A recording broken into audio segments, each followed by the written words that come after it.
मेरी आवाज़ क्लियर है, आ रही है? कोई बैकग्राउंड नॉइज़ तो नहीं? चलो, मैं आने में थोड़ा सा लेट हो गया, 15 मिनट, सॉरी। क्योंकि जब मैंने मैसेज करा ना सुबह आपको 7 बजे की क्लास 11:30 बजे होगी, तो मैं तब सोने गया था एक्चुअली, पूरी रात पढ़ने के बाद। तो अभी जस्ट मैं उठा, फिर नहाया वाया, तो इसलिए मैं 15 मिनट लेट हो गया।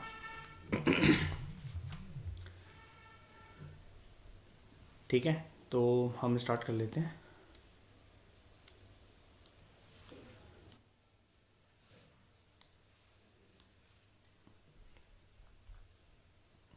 आज के लेक्चर में हम बात करने वाले हैं, अगेन इजी टॉपिक ही है। यही बात यहीं से स्टार्ट करना है। Who are termed as normal residents of India, है ना? ठीक है, तो एक दो बातें क्लियर कर देता हूँ मैं। ईशा आ गई ना? हाँ ईशा, एक बात सुन लो, आप जो मुझसे पूछ रहे थे कि सर पीडीएफ वगैरह कैसे कवर करना है। तो देखो यार देखो, सारी पीडीएफ्स वगैरह मैं देता हूँ, चाहे वो सीबी सचदेवा है, चाहे वो नितिन सिंघानिया का थर्ड एडिशन है, या कोई भी जो हम लेटेस्ट बुक जिसकी पीडीएफ ऐसा। अब जैसे आप ये देख रहे हो ना, ये क्लिक्ड फोटोज से पीडीएफ बनाकर मैंने कैम स्कैनर में कन्वर्ट करी है, क्योंकि अब पीडीएफ अवेलेबल ही नहीं है। तो अब मैं कोई वेट तो कर नहीं सकता इसका कि जब बाजार में इसकी पीडीएफ आएगी तब मैं पढ़वाना स्टार्ट करूँगा। तो वो चीज़ मुझे फीस देने के बाद कोई भी बुक पे इन्वेस्टमेंट करने की ज़रूरत नहीं है। लेकिन फिर भी कई लोगों का ऐसा रहता है कि, ये चीज़ मैं बता देता हूँ कि कई लोगों का ऐसा रहता है कि यार हमें पीडीएफ से नहीं पढ़ना, हमारी आंखें दर्द होती हैं, तो हमें क्या करना है कि हमें बुक चाहिए। तो आप फिर अपने हिसाब से फिर वो एनसीईआरटीज़ वगैरह खरीद सकते हो। और जहाँ तक आप पूछ रहे थे कि नवंबर तक कौन सा सब्जेक्ट सिलेबस क्या चलेगा, तो उसका आंसर देखो ये है कि मैं एक सब्जेक्ट के एक टॉपिक को ख़त्म होने के बाद सब्जेक्ट स्विच कर देता हूँ। मेरे पास जितने यूपीएससी के सब्जेक्ट आप जीएस 1 से लेकर 4 तक गिन सकते हो, सारे चल रहे हैं एक साथ। इवन साइकोलॉजी सब्जेक्ट भी चल रहा है साइमल्टेनियसली, ताकि उसकी एथिक्स में हेल्प हो जाए। तो समझ गए? मतलब सारे एक साथ चलेंगे। अब आपकी मर्जी कि आप मतलब कौन कौन सी एनसीईआरटीज मुझसे पूछकर बाजार में जाकर लेकर आना चाहते हो। ठीक है, सारी इंपॉर्टेंट नहीं होती कि आप 6 से लेकर 12 तक का पूरा सेट बनवा लो। पीडीएफ जितनी है एनसीईआरटीज की, तमिलनाडु एनसीईआरटीज की, सीबी सचदेवा, पूनम दलाल दहिया, ऑक्सफोर्ड की एंशंट हिस्ट्री, और अपनी नितिन सिंघानिया का थर्ड एडिशन, नितिन सिंघानिया का आर्ट एंड कल्चर का फोर्थ एडिशन, और पीएमएफ आईएएस की बुक, ये शंकर आईएएस की बुक, या कुछ भी ऐसा, वो तो मैं दूंगा ही। अब आपकी मर्जी कि आप मतलब मेरी फीस के बियॉन्ड जाकर अगर आप उस पर इन्वेस्टमेंट करना चाहते हो तो कर दो। और अगर इन्वेस्टमेंट नहीं करनी है, अगर ये पीडीएफ से ही पढ़ रहे हो, तो जितने पैसे वहाँ खर्च करने का सोचा था वो मुझे फ़ोन पे करवा देना। ठीक है, एक्स्ट्रा अपार्ट फ्रॉम फीस। ठीक है, आंसर मिल गया आपको अपना। तो ये आपकी मर्जी है, आपकी मर्जी है। और ऐसा भी कर सकते हो, अब जैसे मैं आपकी जगह होता ना, तो मैं पीडीएफ से तो नहीं पढ़ता, मैं अपना बता देता हूँ। तो मैं क्या करता कि जो सब्जेक्ट, अब जैसे आप अभी आए हो, तो जो सब्जेक्ट चल रहा होता ना, मैं एक एक की एनसीईआरटी खरीद खरीद के या फिर बुक खरीद खरीद के लाता रहता और उसको कंप्लीट करता रहता। कोई नया सब्जेक्ट अगर चलता, अब जैसे सब्जेक्ट इन द सेंस चल रहा है, अब जैसे हिस्ट्री चल रहा है, तो हिस्ट्री में अब एंशियंट हिस्ट्री चल रहा होगा, मेडिवल चल रहा होगा, तो एनसीईआरटी लेवल पे ही तो चल रहा होगा ना। लेकिन फिर उसमें एक बात रहती है, फिर आप तमिलनाडु के बुक तो आती नहीं है नॉर्थ इंडिया में, आप प्रिंट आउट निकलवाओगे, फिर उसमें आपके अलग पैसे लगेंगे। तो मैं वही कह रहा हूँ कि मेरी फीस से बियॉन्ड जाकर जो आप पैसे खर्च करोगे उन बुक्स में, उन रिसोर्सेज में, वो मुझे फ़ोन पे करवा देना। ठीक है, तो मैं ज़्यादा खुश होऊंगा और मैं आपको बहुत अच्छे से प्यार से पढ़ाऊंगा फिर मैं आपको। ठीक है, हाँ घर पे भिजवा दो, ये भी ठीक है। तो चलो स्टार्ट करते हैं। Who are termed as normal residents of India. ठीक है, एक पर्सन को नॉर्मल रेजिडेंट बोला जाता है जो ऑर्डिनरीली रिसाइड करता है। देखो, रिसाइड करता है, रेसिडेंट होता है, सिटीजन नहीं होता इंडिया के अंदर। हम इंडिया की कंटेक्स्ट बात करेंगे, who are termed as normal resident of India, India की इकोनॉमिक टेरिटरी में, और जिसका centre of economic interest India में लाया करता है। ये बिल्कुल सेम चीज़, अगर आप देखोगे ना इस बॉक्स को, बिल्कुल ये सीबी सचदेवा वाला बिल्कुल डिट्टो कॉपी पेस्ट मटेरियल है यहाँ पर। जिसका centre of economic interest India में लाया करता है। अब ये सेंटर ऑफ इकोनॉमिक इंटरेस्ट का मतलब पता है क्या होता है? कमाई का साधन। अब मुझे नहीं पता मैंने सही लिखा गलत लिखा है, एडजस्ट कर ले, अब एडजस्ट कर लेना भाई। ठीक है, तो who centre of economic interest lies in India, कमाई का साधन, यानी कि जिस पर्सन का घर जहाँ से चल रहा होता है ना, अर्निंग जहाँ से हो रही होती है, इनकम जहाँ से मिल रही होती है, सैलरी जहाँ से मिल रही होती है, तो कमाई का, जो कमाई का साधन होता है ना, ठीक है, जो कमाई का साधन होता है वो होता है सेंटर ऑफ इकोनॉमिक इंटरेस्ट। मुझे एक पर्सन का मेल आया कि सर आप बहुत अच्छा इस नितिन सिंघानिया को कवर करवा रहे हो। दो लोगों के मेल आए, एक कहता कि सर मलयालम में भी कवर करवा दो, और एक कहता बंगाली में कवर करवा दो। मैं कहा हाँ बिल्कुल ज़रूर। मैंने कहा कल से ही तो आ रही है उसकी बुक। मैं सर्च मार रहा है अमेजन पे, मैंने कहा होती भी है इसका एडिशन, ये मलयालम और उसमें बंगाली में तो होता ही है। चलो, नितिन सिंघानिया को तो काफ़ी लोग जानते हैं, वेस्ट बंगाल WBCS की तैयारी करते हैं, तो उनको तो पता होता है। मैंने कहा भाई साहब कौन कौन से, एक कहता पंजाबी में तैयारी करवा दो उसकी। मैं कहा बिल्कुल भाई सारे। हाँ, मैंने बोला ना, मैं कहा फीस है यहाँ पर 15,000 पर सेकेंड। मैं कहा इतने लगेंगे पर सेकंड में, का बीच में हम बातें भी कर लेंगे, पानी वानी भी पी लेंगे। प्लीज नोट, एक जो पर्सन है वो रिसाइड कर, अगर कोई पर्सन रिसाइड करता है फॉर मोर देन 1 ईयर, एक साल या उससे ज़्यादा, तो उसको माना जाता है as ordinarily residing in India. अब फॉर एग्जाम्पल अंकिता मान लो कहीं बाहर रहती है और वो अपने हस्बैंड के साथ यहाँ पर आई है हनीमून मनाने भारत। अब उसको ऑर्डिनरीली रेसिडेंट नहीं कहेंगे, क्योंकि यहाँ पर डेफिनेशन के अंदर 1 साल या 1 साल से ज़्यादा का स्टे करे। अब वो अंकिता के ऊपर डिपेंड करता है कि भैया मतलब इतने मूड में है वो कि यार 1 साल तक हनीमून चल रहा है उसका, या उससे भी ज़्यादा, तो वो नॉर्मल रेसिडेंट है। और नॉर्मल रेसिडेंट ना नागरिक नहीं होता है भारत का, ये वाली बात याद रखना। ये वाली बात इसलिए भी याद रखना, लगेगा आपको, अब देखो प्रीलिम्स में तो सब कुछ मिक्स ही होता है, लगेगा आपको कि इकोनॉमिक्स का क्वेश्चन हमने इकोनॉमिक्स में देखा था, लेकिन घुमा फिरा के कभी ना कभी ये ना आपको ऐसा मान लो, मीन्स नहीं बोलना चाहिए मुझे, जीएस पेपर 2 पॉलिटी के साथ जुड़कर भी आ सकता है ये चीज़। हमने सिटीजनशिप जो चैप्टर करा था ना, उसके साथ जुड़कर भी ये वाली चीज़ आ सकती है। लेकिन अच्छी बात है जहां से आपको याद आ जाए, आपको बस इतना कॉन्फिडेंस हो आपके ऊपर कि आपको भाई कंसेप्ट पता है। क्या फ़र्क पड़ता है कि वो इसको नित्य ये क्या कहते हैं इन्वायरमेंट में कंबाइन करके दे दें या साइंस एंड टेक के उसमें कंबाइन करके दे दें, कंसेप्ट बंदे का क्लियर होता है तो घबराना नहीं चाहिए, अपने आप पे ट्रस्ट रखो। A person has economic interest in India. अभी इकोनॉमिक इंटरेस्ट का मतलब क्या होता है, वही वाली बात, अगर वो अपनी economic activities like production, consumption और इन्वेस्टमेंट इंडिया के अंदर करता है एक सिग्निफिकेंट स्केल पर as compare to his wealth and income, तो घुमा फिरा के बात यही तो हुई, कमाई का साधन और रहते हैं। ठीक है। नॉर्मल रेसिडेंट में और क्या क्या आता है? नॉर्मल रेसिडेंट अभी तक आपको ऐसा लग रहा होगा, जितने लोग पहली बार सुन रहे होंगे इस कंसेप्ट को, इस लेक्चर को, कि यार यहाँ पर किसी ना पर्सन के बारे में बात हो रही है, एक बंदा या बंदी के बारे में बात हो रही है। ऐसा नहीं होता इकोनॉमिक्स में। इकोनॉमिक्स में हम देखते हैं नॉर्मल रेसिडेंट्स का मतलब होता है वो इंडियंस भी जो इंडिया की एम्बेसी में बाहर काम कर रहे हैं। अब ऑब्वियस ही बात है, इंडिया की एम्बेसी इंडिया में तो हो नहीं सकती, दूसरी कंट्रीज में होगी, यानी कि एम्बेसडर भी नॉर्मल रेसिडेंट होते हैं। ठीक है। और फॉरेन सिटीजन्स जो भारत में रह रहे हैं 1 साल या 1 साल से ज्यादा। ठीक है। लेकिन वही वाली बात है, अगर foreigner for example medical treatment के लिए, स्टडी पर्पस के लिए, अरे छोटी मोटी बातें लिखते हैं, वही अंकिता वाला अंकिता आप अपना लिख कर आना, for example I have arrived in India from Maldives to enjoy my honeymoon in Taj Mahal, and I booked Taj Mahal for 1 year. Me and my husband behaving like Akbar and Mumtaz. तो ऐसी चीज़ें लिखो, Shahjahan and Mumtaz, sorry Shahjahan and Mumtaz. तो यहाँ पर ऐसे concept आपको समझ में आएगा, and they are not considered as normal resident even if the stay for more than 1 year. ठीक है। क्योंकि यहाँ पर ना एक चीज़ होती है, तब भी वो नॉर्मल रेसिडेंट की कैटेगरी में नहीं आ सकते। इसमें यहाँ पर पता है क्या चीज़ होती है? बताओ मुझे ज़रा, क्या मिसिंग है यहाँ पर? 1 साल से ज़्यादा का स्टे तो अंकिता का है हनीमून के लिए, लेकिन मिसिंग क्या है? हाँ, कमाई का साधन। इसलिए मैंने इसको शुरू में ही यहाँ पर लिखा साफ साफ तरीके से। कमा थोड़ी ना रही है, एंजॉय कर रही हो तो यार। क्यों अंकिता, है ना?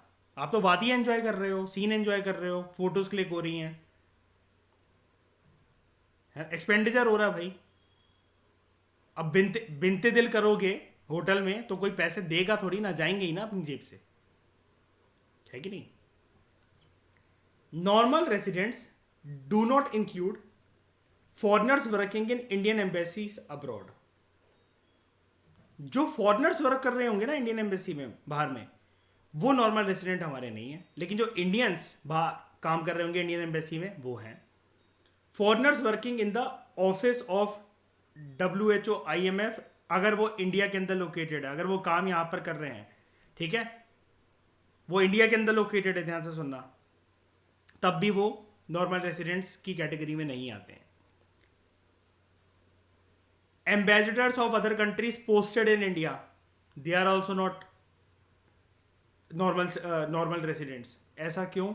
क्योंकि इसको अपोजिट कर दो, Indians working in the Indian embassies abroad, अगर वो क्या कहते हैं नॉर्मल रेसिडेंट हैं इंडिया के, तो जो एम्बेसडर, यहाँ पर देखो साफ साफ तरीके से लिखा हुआ कि वो इंडियन एम्बेसडर हो, ठीक है।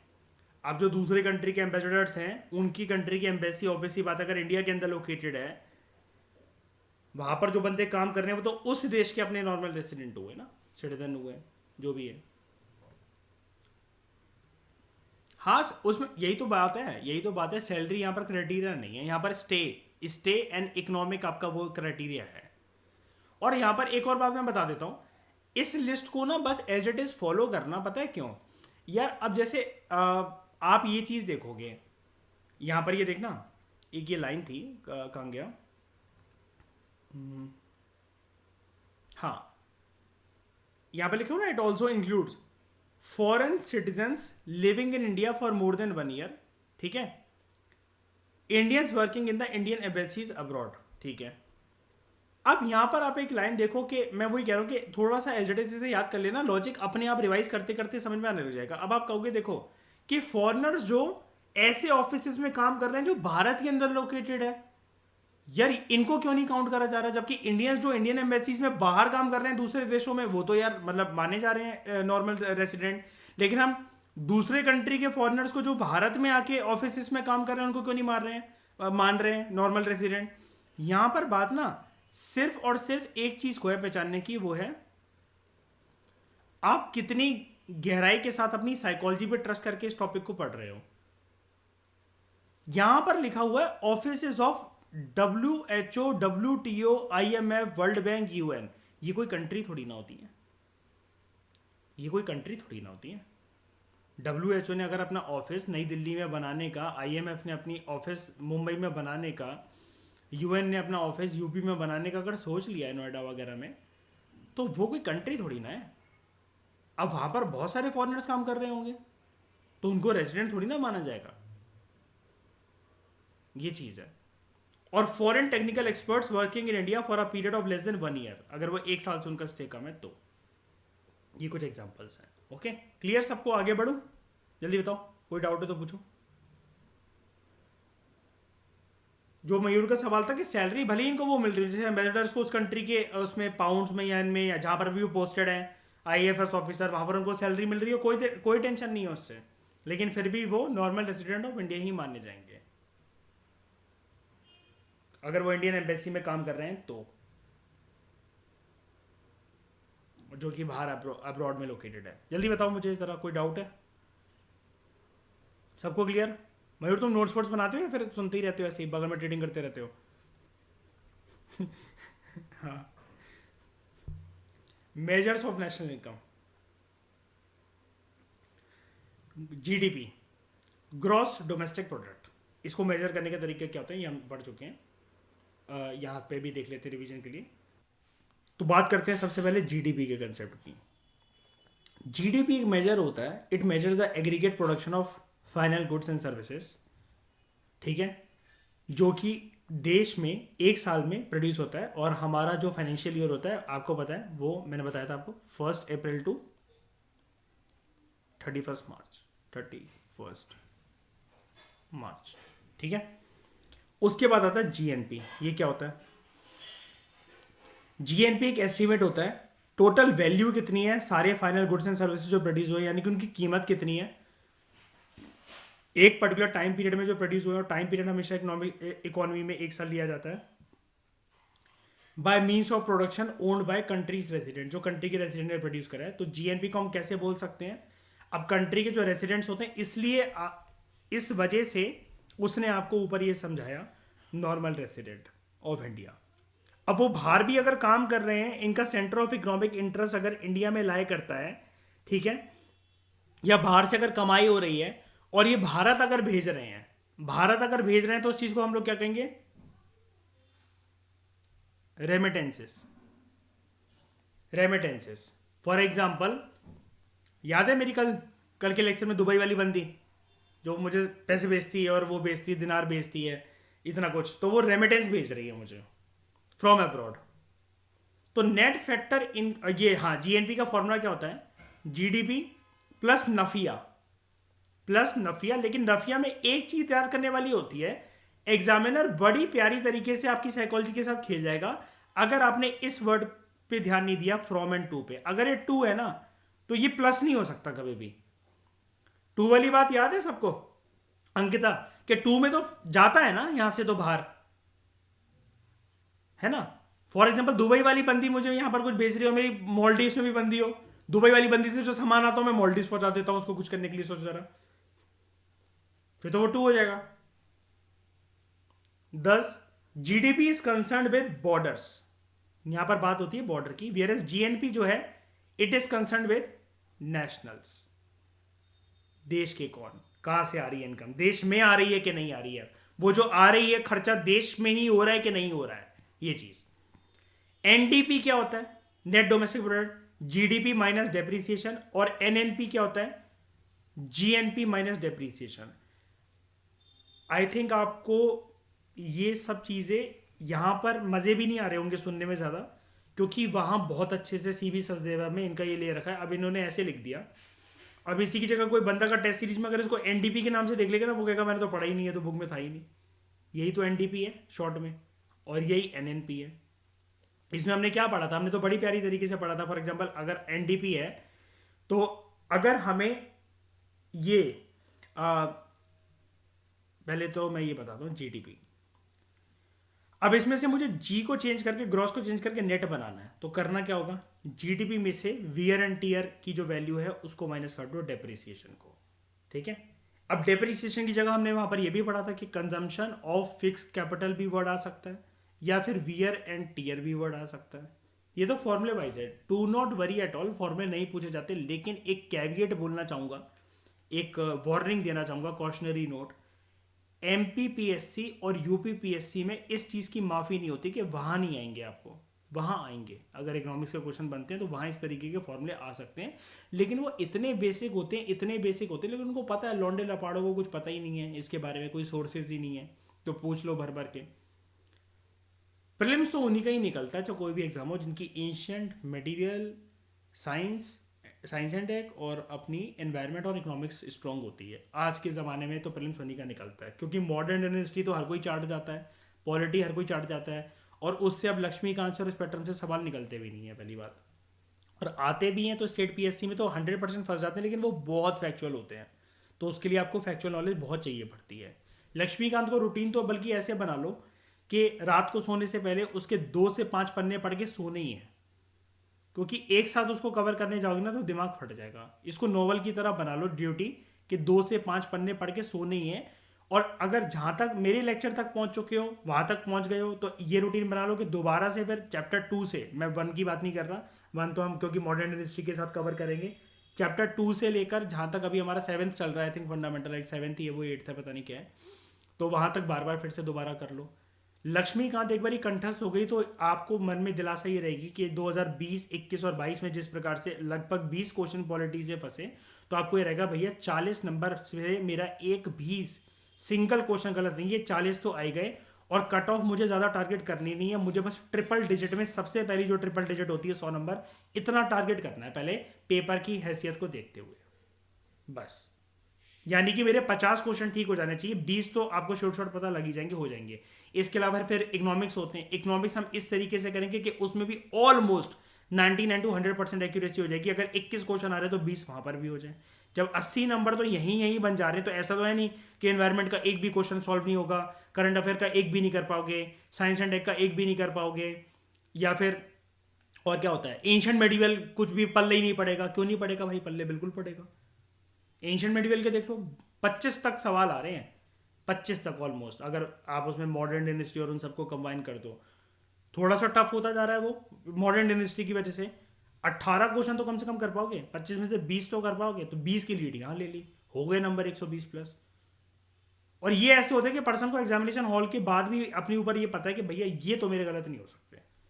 फिर आपको ये ब्लफ करने की जरूरत नहीं होती वहां पर जाकर कि यूट्यूब की कोई वीडियो देख ली कि 98 तो करके आना ही है, क्यों आप कैलकुलेशन करने बैठ जाओ, इतने अगर सही होते हैं, इतने अगर गलत होते हैं, तो इसका जो, अगर मेरे यहाँ पर 4 भी सही हो रहे हैं, 2 भी गलत हो रहे हैं, तो नेट रिजल्ट मेरा पॉजिटिव निकलेगा। भाई अगर इन स्ट्रेटजी से अगर प्लेम्स निकलता होता ना, तो जो वीडियो बना रहे हैं उनका भी हो गया होता सिलेक्शन, वो भी लबासना से वीडियो बना रहे होते ये वाली, ठीक है, और तुम लोगों का भी और जितने लोग वीडियो देखते हैं उनका भी हो गया होता है। इस ट्रैप में मत फंसा करो, प्रीलिम्स को निकालने की साइकोलॉजी कोई नहीं बता सकता। ये सारी चीजें एग्जाम में, मेरा ज्ञान, अपना ज्ञान, जितनी बुक है, नोट्स हैं, एग्जाम में जब पेपर हाथ में आता है ना, तो एक बारी सबका पेन कांपता है, और वो कांपना ये दिखाता है कि वो बच्चा सीरियस है, वो अच्छी बात होती है बल्कि। और ये चीज कोई नई चीज तो होती नहीं हमारे साथ। 10वीं के बोर्ड में तो भाई मतलब मैं तो 3 बार सूसू करने गया था बीच में, मैं may I go to washroom, maths के पेपर जब आता था। फिर 12वीं का बोर्ड आया जबकि मेरी पूरी तैयारी थी, जबकि मुझे सब कुछ पता था, लेकिन फिर भी भाई हर पेपर में ऐसा कोई पेपर नहीं गया जिसमें मैं ब्रेक लेकर सुसु करने लग गया हूँ। जिंदगी में इंसान हर कोई कापा ही है। और जब मैं बिल्कुल ऐसा था, बिल्कुल हरामखोरी टाइप का नेचर था, जब पढ़ता पढ़ता नहीं था 9वीं में या उससे पहले, या फिर उससे पहले पढ़ा नहीं, तो बस ये बस होंठ के बीच में पेन रख के चबाते रहना, कुछ आता ही नहीं है, हो गए फेल तो हो गई, क्या क्या टेंशन है, वो बेशर्मी वाला एटीट्यूड कि कुछ फील ही नहीं होता था, डर ही नहीं लग रहा। तो ऊपर भगवान से मांगते थे भाई थोड़ा सा तो डर लग गया था, इन दीपांग तू कितना बेच रहा, मैं थोड़ा सा तो डर। फिर मुझे लगता था क्या हो गया, नंबर कम भी आ गया, फेल हो भी गया, तो कोई कर क्या लेगा मेरा। इसलिए पढ़ाई हमेशा अंदर से आती है, हीट कोई आपको हीट दिला नहीं सकता, कोई मोटिवेशनल वीडियो ये वो, ये सब बकवास चीज़ें होती हैं। जिसका करने का माने वो अपने आप कर देगा। हीट को जगाने का एक मैं छोटी सी बात मैं कर देता हूँ, डिस्ट्रैक्शंस को दूर कर दो, कम बोलना स्टार्ट कर दो, लिमिटेड बोलना स्टार्ट कर दो, और मेडिटेशन करना स्टार्ट कर दो, तो अपने आप वो हीट ना, पढ़ने की चाहत अपने आप जाग जाएगी। फिर आपके घर में कोई रिश्तेदार भी हो, वो भी हो, तो आप इतने फोकस रहोगे कि भैया रिश्तेदार है ना, मम्मी ने मुझे चाय बनाने को बोला है ना, कोई टेंशन नहीं है, मैं तब तक लीड लगाकर, ईयरफोन्स लगाकर ओनली आई इसके एडिटोरियल सुन लेता हूँ या सुन लेती हूँ, मेरा टाइम तो यूटिलाइज हो कम से कम। ये ऐसे होता है। अब दिल्ली में आके बहुत लोग यूट्यूब भी चला रहे हैं, और बहुत लोग ऐसे कि वो वॉशरूम में जाते हैं तो वे स्पेक्ट्रम ले जाते हैं अपने साथ, जैसे प्रदीप सिंह ले जाता था रैंक 18। अब ये बात मैं नहीं बोल रहा हूँ, उसने खुद बोली है कि स्पेक्ट्रम मैं ले जाता था वॉशरूम में बैठकर, एक बारी मैं पढ़ रहा था और एक चीज मुझे वहां पर हो गई थी, फिर मैंने स्पेक्ट्रम बंद करी, और 3 दिन बाद मेरा एग्जाम था, मैं रिवाइज कर रहा था, और वही क्वेश्चन फंस गया मुझे। तो बैठा होगा वॉशरूम में, पॉटी कर रहा होगा, ले गया होगा स्पेक्ट्रम, सूसू करते हुए तो कोई स्पेक्ट्रम पकड़ेगा नहीं हाथ में, बहुत सारी चीजें संभालनी पड़ती है सूसू करते हुए। तो बात सिंपल सी यहाँ पर, मतलब बिल्कुल अपना आराम से, जेन्युइन टू द पॉइंट, मतलब डाउन टू अर्थ रहो, जैसे हो वैसे रहो, घंटा कोई फर्क नहीं पड़ता। आप बस आपकी स्ट्रेटेजी पे आप अपना निकाल लोगे एग्जाम, बात तो सिर्फ प्रीलिम्स की है ही नहीं, आप सारी स्टेजेस को क्लियर कर दोगे। GDP at MP, market value of all the final goods and services जो कि प्रोड्यूस करे जाते हैं with in the domestic territory of a country, और एक साल के अंदर जो मेजर करे जाते हैं वो होते हैं मार्केट प्राइस पे, मार्केट वैल्यू, ठीक है, उस पर्टिकुलर ईयर में जो कैलकुलेट कर रहे जा रहे हैं जिस रेट पर, वो आपकी GDP at market price. Factor cost क्या होता है, ये एग्रीगेट होता है, टोटलिटी में देखा जाता है इसको, value of income earned from the factor cost of production, यानी कि वही हमने कल पढ़ा था इसके बारे में, land, labour, capital and entrepreneur को जो वैल्यू ऑफ इनकम जो मिलेगी, क्या मिलेगी, rent, wages, interest and profit. बस, तो यानी कि land, labour, capital, enterprise is equal to rent, wages, interest and profit, इसको एग्रीगेट कर दो, ये बन जाएगा GDP at factor cost. GDP at market price, इसमें से माइनस करो एनआईटी। अब एनआईटी निकलता है, कल मैंने बताया था, इनडायरेक्ट टैक्सेस में से सब्सिडीज को माइनस करो तो वो निकलता है एनआईटी। नेशनल इनकम क्या होती है, it is equal to NNP at factor cost, ये हम पढ़ चुके हैं, बहुत बार पढ़ चुके हैं, मैं बोर हो गया इसको पढ़ाते पढ़ाते यार, उधर कितनी बार दे रखा था सीबीएसएस देवा में, तो उसको हम लोग लिखते हैं एनएनपी एट फैक्टर कॉस्ट। अब ये देख रहे हो कितनी बड़ी गलती कर रहा है ये यहाँ पर, ये मतलब राइटर यहाँ पर कितनी बड़ी गलती कर रहा है कि आप ये सोचो, इसने ये सिंबल लिखने चाहिए थे, ये ऐसे लिखा जाता ना, एक बार ये भी लिखना चाहिए था, क्योंकि एमपीपीएससी और यूपीपीएससी में तो ये सिंबल बनकर आ जाएंगे, और जो सिर्फ इसी बुक के इसी टेक्स्ट को पढ़कर जा रहा है तो वो सोचेगा भाई ये क्या है यार, और ये जो मेरे को फॉर्मूला दे रहा है कि एनएनपी में से इसमें जीडीपी एट एमपी माइनस कर दो और यहाँ पर लिखा हुआ है डेप्रिसिएशन प्लस एनआईटी, यार ये क्या है? मैंने ये चीज़ें सुन तो रखी हैं लेकिन यार ये सिंबल क्या है? तो उसको बोलना नहीं आता ना, क्योंकि एनएनपी एट एफसी को ऐसे लिखते हैं। तो डोंट वरी, आप सीवी सचदेव पर रिलाय करना, ये मैं बस पढ़वा रहा हूँ। ये टेक्स्ट आपको देखना नहीं है यहाँ से, ये बेकार है, ये किसी काम का नहीं है, लॉजिक नहीं है, क्योंकि यहाँ पर हमने तो वहाँ बहुत लॉजिक से पढ़ा है। नेशनल इनकम यही है। National income at factor cost क्या होती है? एनएनपी एट एमपी, यानी कि NNP at MP minus NIT, और एनआईटी की ये फुल फॉर्म होती है, इनको बतानी चाहिए थी, indirect taxes minus subsidies. National income includes income of only normal residents of India. जब हम नेशनल इनकम को कंप्यूट करते हैं तो यहाँ पर रेसिडेंस स्टेटस देखा जाता है, सिटीजनशिप स्टेटस नहीं, इसको हम प्रीवियस क्लासेस में पढ़ चुके हैं इसी चैप्टर में।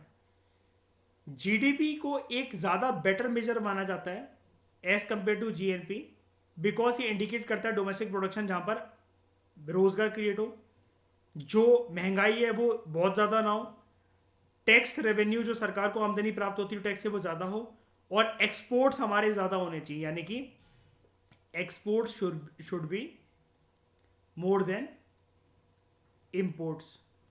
एक्सपोर्ट से क्योंकि अर्निंग आती है और इंपोर्ट से अर्निंग जाती है, तो फिर होता क्या है, जब ऐसा होता है तो नफिया ना, जब एक्सपोर्ट हमारा ज़्यादा होता है तो नफिया पॉजिटिव हो जाता है, वरना हमारा नफिया नेगेटिव हो जाता है। क्यों? क्योंकि यहाँ पर बात आ जाती है net factor income to abroad, और यहाँ पर बात आ जाती है net factor income from abroad, ठीक है। और इसके अंदर जब बाहर से आती है तो नॉर्मल रेजिडेंट तो अपनी मतलब सैलरी वैलरी कमाई रहे हैं और जो भी है वो भारत में खर्चा कर रहे हैं, भेज रहे हैं, लेकिन इसके अलावा जो वो बाहर अगर कोई इनकम उस कंट्री की करेंसी में कमा भी रहे हैं तो उसके कोई ना कोई अगर रिश्तेदार यहाँ पर रहते हैं तो रेमिटेंसेस तो आती ही हैं, ठीक है। और आप मुझे इस क्लास के बाद टॉप 3 कंट्रीज बताओगे जो 2021-22 में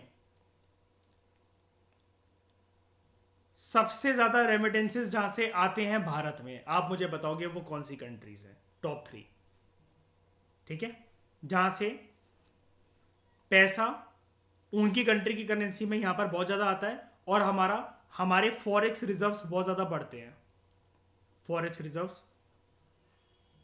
बहुत ज्यादा बढ़ते हैं और हमारी हेल्प होती है जीडीपी वगैरह में, इन सब में, ये हम पढ़ेंगे बाद में। अब 2 तरह की जीडीपी होती हैं। अब ये कुछ इसमें आपको कोई दम लगेगा ही नहीं, मैंने वही बोला था, अब इसकी वैल्यू खत्म हो गई है। Real GDP versus nominal GDP. Real GDP में इन्फ्लेशन ना ऑलरेडी एडजस्टेड होती है, और मैंने आपको बताया था हर चीज़ रियल पे ही भरोसा करा करो, जो चीज़ रियल है वही रियल है, बाकी सारा तो बिना गुटली के आम है, नॉमिनल पे हमें देखना ही नहीं है, ठीक है। ये इन्फ्लेशन एडजस्टेड मेजर होता है जो कि रिफ्लेक्ट करता है कि जो भी गुड्स एंड सर्विसेज प्रोड्यूस हुए हैं इकोनॉमी में एक साल में उनकी वैल्यू कितनी रही है, और इनको कांस्टेंट प्राइसेस के बेसिस पे मेजर करा जाता है, यानी कि बेस ईयर के प्राइसेस पे मेजर करा जाता है।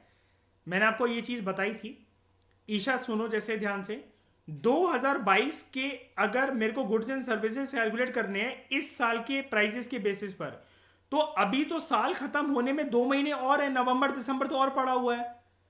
अब कोई अगर फॉर एग्जांपल किसी ने सोचा था क्या 2020 जब साल शुरू होगा, जनवरी अच्छे से निकला, फरवरी अच्छे से निकला, मार्च में एकदम से कोविड आ गया, सारी चीजें हिल गई, लोगों की सेविंग चली गई, जॉब चली गई, स्टॉक मार्केट हिल गया, बहुत कुछ हो गया। तो किसी ने सोचा था कि एकदम से ऐसा हो जाएगा? तो जिस साल हम लोग अगर जो साल जो चल रहा है अगर उसी साल के बेसिस पर हम लोग करंट ईयर के बेसिस पर प्राइसेस को, गुड्स एंड सर्विसेज के प्राइसेस को कैलकुलेट करेंगे, ये हमें ट्रू पिक्चर रिफ्लेक्ट नहीं करता इकोनॉमी की।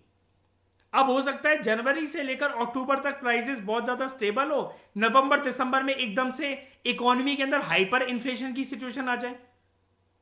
परिस्थितियां कोई बताकर थोड़ी ना आती हैं, लेकिन यह भी हो सकता है कि दाम बहुत ज्यादा गिर जाए, किसी ने सोचा ऐसा ना हो, डिफ्लेशन हो जाए इकोनॉमी की, दूध 10 रुपए लीटर हो गया, पेट्रोल 5 रुपए लीटर हो गया, फिर तो ये जो चीजें होती है हम लोग क्या करते हैं रियल जीडीपी में, हम लोग उस साल के प्राइसेस को नहीं देखते हुए थोड़ा पुराने टाइम में जाते हैं। लाइक अगर साल 2021 चल रहा है तो 2022 चल रहा है तो 2021 को हम लोग बेस ईयर ले लेंगे, या 20 को ले लेंगे, या 19 को ले लेंगे, यानी कि कोई भी वो ईयर हो सकता है, बस 2022 नहीं होना चाहिए। अगर 2022 की जीडीपी को देखना है तो इससे पुराने वाले साल सारे इसके बेस ईयर होंगे। 2020 की जीडीपी को देखना है तो इससे पुराने वाले साल इसके बेस ईयर होंगे सारे के सारे। और फ्यूचर के तो कोई ईयर हो ही नहीं सकते हैं इकोनॉमी में कभी भी। हमें जब आने वाले 2 महीनों का नहीं पता तो 2023 का कैसे बोलते हैं हम कैसा होगा। तभी तो आप देखते हो कि आईएमएफ कभी ग्रोथ फोरकास्ट निकालता है इंडिया की, आपने सुना होगा, तो वो कभी बोलता है 8% बढ़ेगा इंडिया आने वाले साल में, फिर साल में यदि औकात जान जाता है अलग अलग कंट्रीज की तो उनका एडजस्ट कर देता है कि नहीं नहीं नहीं नहीं 8% नहीं 4% ही बढ़ेगा। क्योंकि आने वाले टाइम का कोई फिक्स कुछ नहीं बोल सकता। आने वाले टाइम में सिर्फ कैलकुलेशन और रियल एक्सपेक्टेशन लगाई जा सकती है ट्रेडिंग मार्केट्स में, और किसी चीज में नहीं। Real GDP is computed using expenditure approach to output. ठीक है, ये कुछ नहीं है, एक्सपेंडिचर मेथड है ना जो हमने पढ़ा था सीवी सचदेव में, ये उसी की बात कर रहा है घुमा फिरा के। फिर बात करते हैं नॉमिनल जीडीपी। नॉमिनल जीडीपी एक मार्केट वैल्यू होती है। अब देखो वही है ईशा, यहां पर दिक्कत देखो, यहां करंट मार्केट प्राइस पर इसको कैलकुलेट करा जाता है इनटू क्वांटिटी प्रोड्यूस, सारे गुड्स एंड सर्विसेज का जो कि इंडिया के अंदर एक फाइनेंशियल ईयर में प्रोड्यूस हुआ है।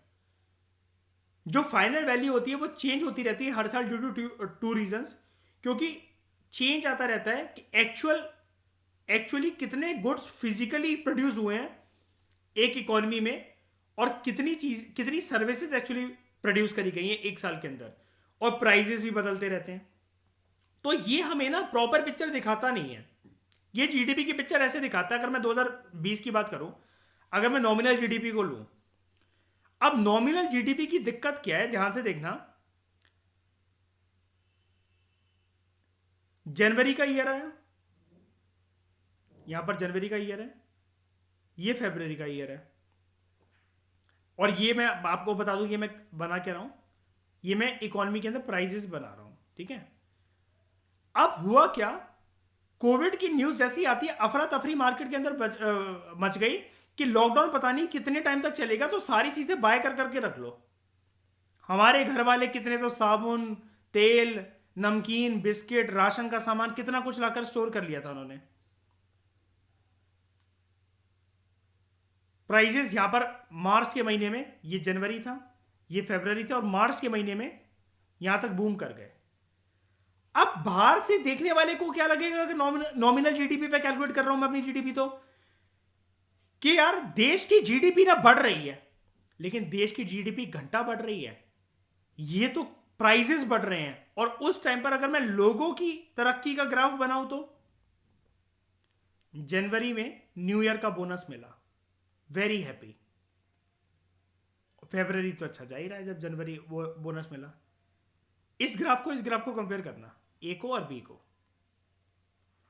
लेकिन मार्च में क्या हुआ, जॉब चली गई, यहां जॉब चली गई, और प्राइजेस मार्केट में देखो, पिक्चर ए में देखो, यहां प्राइजेस बढ़ रहे हैं और यहां जॉब चली गई हाथ से। अब नॉमिनल जीडीपी पे निकालेंगे कोई भी चीजें, क्वांटिटी प्रोड्यूस देखो, कोविड के टाइम पर लोगों की जरूरत थी, धड़ाधड़ चीजें प्रोड्यूस हो रही थी, लेकिन डिमांड ज्यादा हो गई थी और सप्लाई कम हो गई थी, तो प्राइसेस बढ़ गए।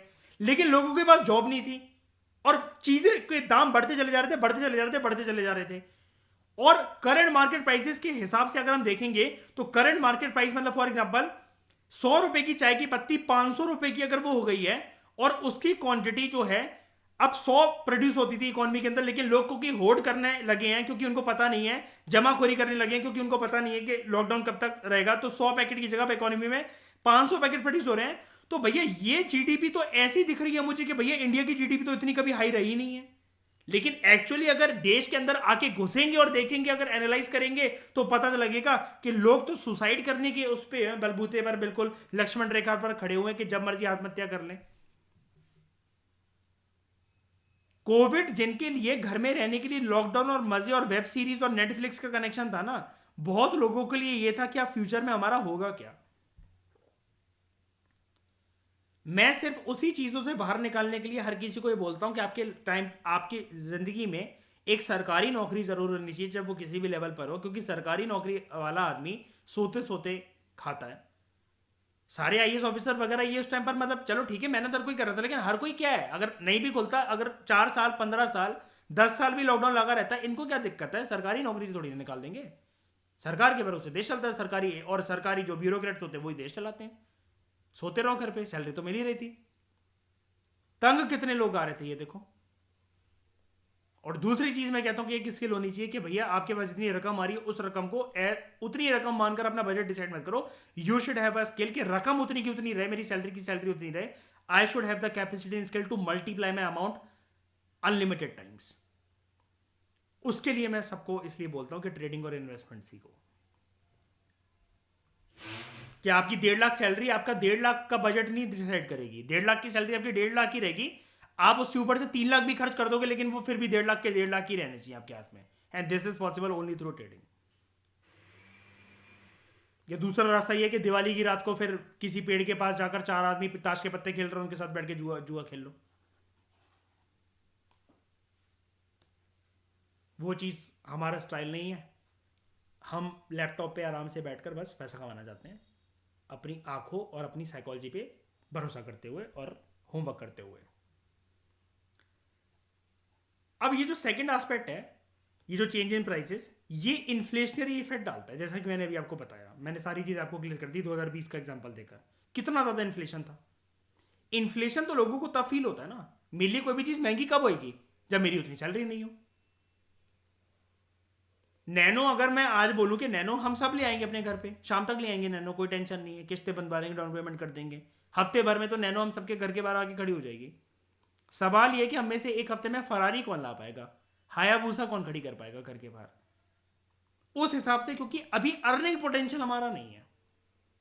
और जब मैं कोई हाई फाई बात करता हूं ना ऐसी, तो उसमें अपना दिमाग सिर्फ अपने लेवल तक चलाया करो कि आप कितने, घर वालों के पैसे को मत देखा करो, आप अपने आप को देखा करो कि आपके पास कितनी आमदनी है। और नहीं है तो अपने आप को उस काबिल बना लो कि आ जाए। You should be the first trillion of your family, youngest trillion of your family. अपने आप को ऐसा बनाओ। As the second aspect is mere inflationary, ये सिर्फ एक इन्फ्लेशनरी इफेक्ट है। रियल चेंज जो है वो इंपैक्ट करेगा इन्वेस्टमेंट को और एम्प्लॉयमेंट सिनेरियो को इन फर्स्ट वन। जैसा कि मैंने आपको बताया कि भाई देखिए ऐसी कि भाई ये प्राइसेस बढ़ रहे हैं, और नॉमिनल जीडीपी में ऐसा देखिएगा कि देश की प्राइसेस के हिसाब से भाई जीडीपी कितनी बढ़ रही है, लेकिन लोगों की परिस्थिति कुछ ऐसी है, लोगों की सिचुएशन कुछ ऐसी है जो नीचे गिर रही है। ये जो इन्फ्लेशनरी इंपैक्ट है, इसको तो देखा भी नहीं जाता है जीडीपी को कैलकुलेट करने के लिए, और इसका इफेक्ट तो बहुत जरूरी है भाई। इन्फ्लेशन को नहीं देखेंगे तो जीडीपी की तो ट्रू पिक्चर मिलेगी नहीं। तो उसके लिए हम एक टूल का इस्तेमाल करते हैं, जीडीपी डिफ्लेटर। क्या होता है जीडीपी डिफ्लेटर?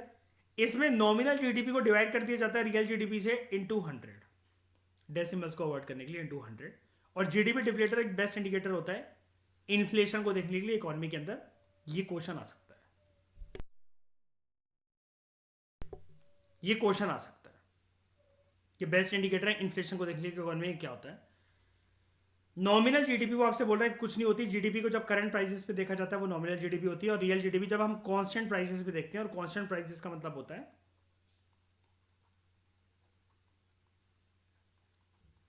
Base year. और बेस ईयर क्या होता है ईशा? जो करंट ईयर के अलावा कोई भी ईयर हो पुराना, वो बेस ईयर है। रियल जीडीपी हमें रियल तरीके से बताता है कि आउटपुट कितना चेंज हुआ है। अब आउटपुट मतलब क्या? कितने गुड्स एंड सर्विसेज प्रोड्यूस हुए हैं साल 2022 में। हम इसको देखेंगे, कब देखेंगे? 31 मार्च तक देख लेंगे इस आंकड़े को हम। यहां तक देखा जाता है हमारे देश में 31 मार्च तक।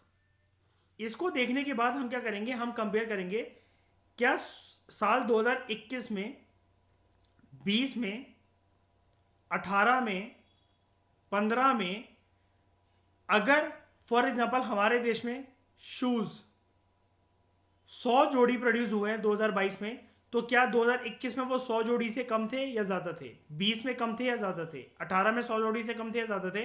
15 में 100 जोड़ी से कम थे या ज्यादा थे? हम यहां पर आउटपुट देखते हैं।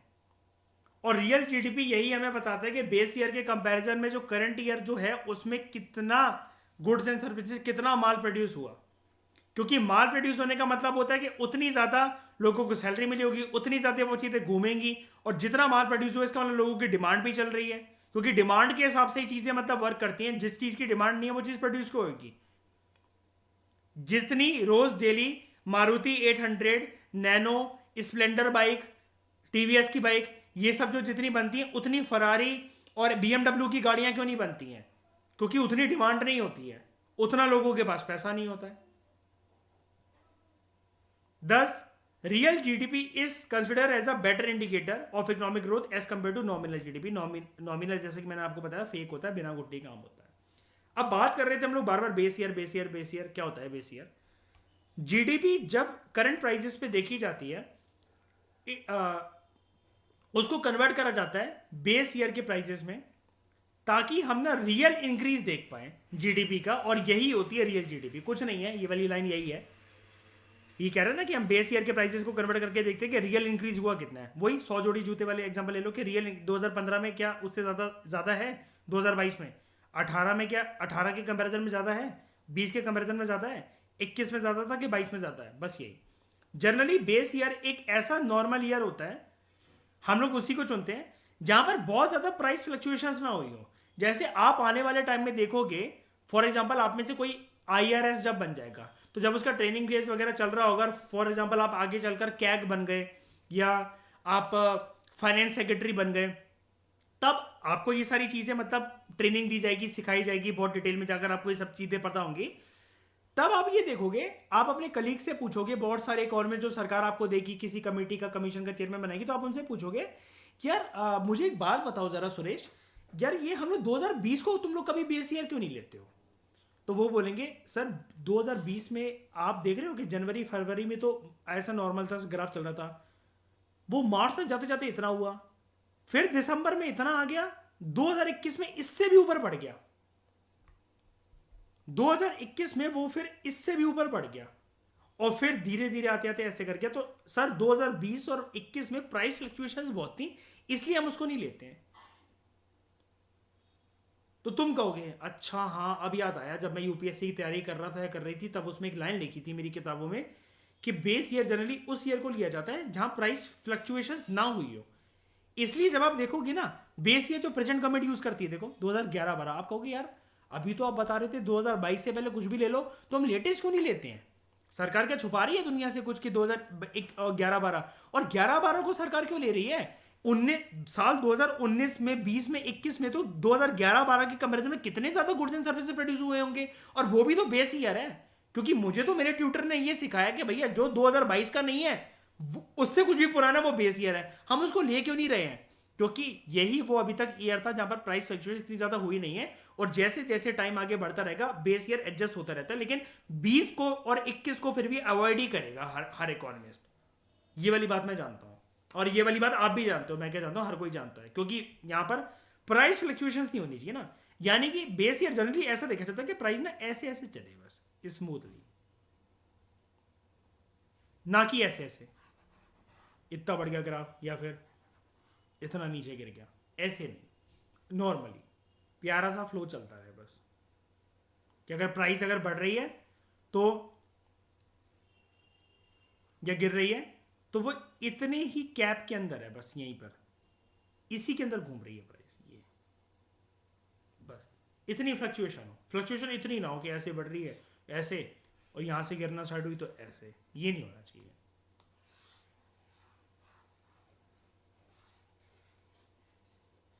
यहां तक बात समझ में आई सबको?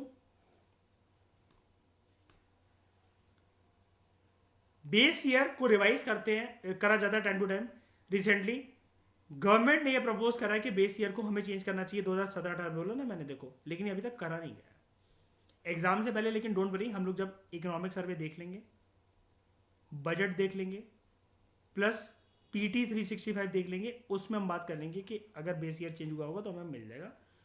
हम अभी से इसकी टेंशन नहीं लेने वाले। टेंशन अभी हमें पहले अपने स्टैटिक के कॉन्सेप्ट्स को दिमाग में बिठाने की लेनी है। ये सब चीज़ें तो ऐसी हैं, मैंने नोट्स बनाए इकोनॉमिक्स के, साइड में मेरा मार्जिन है, मैंने इस चैप्टर के नोट्स बनाए, मैंने यहाँ पे लिखा हुआ है बेस ईयर 2011-12 चल रहा है। मेरे एग्जाम से एक हफ्ता पहले, एक महीना पहले मुझे ये पता लगा कि सरकार ने इसको उठाकर चेंज कर दिया और 2017-18 बना दिया और ये इम्प्लीमेंट हो गया है।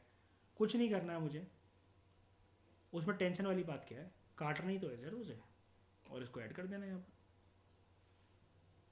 स्ट्रिक्टली नोट लगा कर या साइड में मार्जिन लिख कर या जो मर्जी करके जैसा ठीक लगे बस। लेकिन जो मेरा रियल कंटेंट होगा कि जीडीपी क्या होता है, बेस ईयर क्या होता है, ये क्या होता है, वो क्या होता है, ये सब तो हमेशा फिक्स रहेगा, चाहे मैं पढ़ूँ, चाहे मेरे बच्चे पढ़ें, या मेरे दादा ने पढ़ रखा हो या मेरे पिताजी ने पढ़ रखा हो इस चीज़ को। कोर कंटेंट तो कभी नहीं बदलेगा। इसलिए कहते हैं कि एक बारी अच्छे से, मैं नोट मेकिंग को सपोर्ट नहीं कर रहा या मैं उसको वो नहीं कर रहा कि करना ही चाहिए एक बारी, लेकिन अच्छे से मैं यहाँ पर बात कर रहा हूँ कि स्टैटिक का कॉन्सेप्ट अगर मजबूत हो जाए ना, तो अपने आप के पास इतना यकीन रखा करो कि भैया अभी हम यंग एज के हैं, कोई दिक्कत वाली बात नहीं है। 6 अटेम्प्ट यूपीएससी ने दिए हैं, जब तक इसको अच्छे से यूटिलाइज ना करने तब तक हम लड़ेंगे। और जज्बे वाली बात ये होती है कि जो कमिंग नियरेस्ट अटेम्प्ट होता है जिसका मन में सोच रखा होता है, तो ऐसा मन में मान के चला करो कि this is gonna be my first serious and last attempt. चाहे भले ही आपके पास उसके बाद बची हो, first serious and last attempt मान के चलोगे तो आपके ऊपर प्रेशर आएगा, फिर आप पढ़ोगे थोड़ा सा। और वो पॉजिटिव प्रेशर होता है, जैसे हम साइकोलॉजी में बात करते हैं, एक होता है डिस्ट्रेस जो कि हार्मफुल होता है, एक होता है जो हमें मोटिवेट करता है, एक होता है eustress. Eustress is the stress just like कि किसी बंदे को ठोकर लगी हो और फिर उसके दिमाग में वो चल रहा हो, ठुकरा के मेरा प्यार मेरा इंतकाम देखेगी और अपने आप को विधवा बनते देखेगी कि तू अगर मेरी नहीं हुई तो मैं तेरे को किसी और की भी नहीं होने दूंगा। ये वो वाला स्ट्रेस होता है यू स्ट्रेस पॉजिटिव, कि भैया थक गए, चूर चूर हो गए हैं, रात को सोने का टाइम है कि भैया आज तो भाई बहुत पढ़ लिया, 12-13 घंटे पढ़ लिया, लेकिन उसकी शक्ल याद आ गई, फिर पढ़ने बैठ गए कि नहीं, जब तक इसको बर्बाद ना कर दूं इस दुनिया में, कहीं नर के अगर वहाँ तक ना पहुँचा दूं, तब तक चैन नहीं लेना मैंने। और जैसे जैसे साल बीतते जाएंगे तो उसका मतलब मेरी ही बदनामी हो रही है, हस्ती मिटा देनी है मैंने उसकी। जितना प्यार करा था अब उतना नफरत भी देख लो, जितना मैं अच्छा लगता था मेरा उतना बुरा रूप भी देखेगी। कुछ भी हो सकता है, बंदियों में पता नहीं था ना जज्बा होता क्यों नहीं है बंदों से बदला लेने का। तो कोई डाउट है तो बताओ मुझे।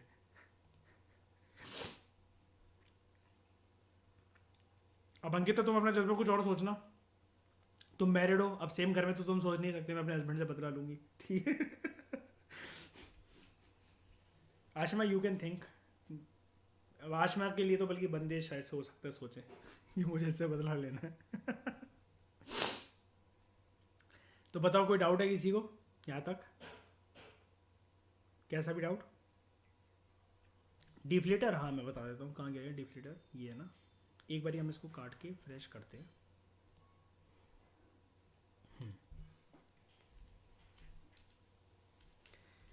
डिफ्लेटर होता है, डिफ्लेटर का मतलब होता है नॉमिनल जीडीपी जो नकली वाली है अपॉन रियल जीडीपी इनटू 100। और इसका, इससे होता क्या, मतलब इससे फायदा क्या निकलता है, इससे हमें यह पता लग जाता है कि महंगाई कितनी चल रही है और उसके हिसाब से लोगों के पास जॉब और सैलरी देश में है कि नहीं है। अब आप कहोगे तो पता लग भी गया तो इसके हिसाब से आरबीआई प्लस भारत की सरकार निर्णय लेंगे, जो हम मनी एंड बैंकिंग में देखेंगे, repo rate, reverse repo rate, SLR, इनको बैंक रेट, इनको एडजस्ट करने का डिसीजन लेते हैं आरबीआई और सरकार फिर मिलकर। पढ़ा था एक चीज याद है, लीकेज और इंजेक्शन, पैसा या तो खींचेंगे या निकालेंगे फिर उसके बाद इकोनॉमी में से, याद है, इसी से होता है वो, बस सिंपल। आ गया आप मयूर समझ में। और कोई बताओ जरा, कोई डाउट है, जल्दी बोलो।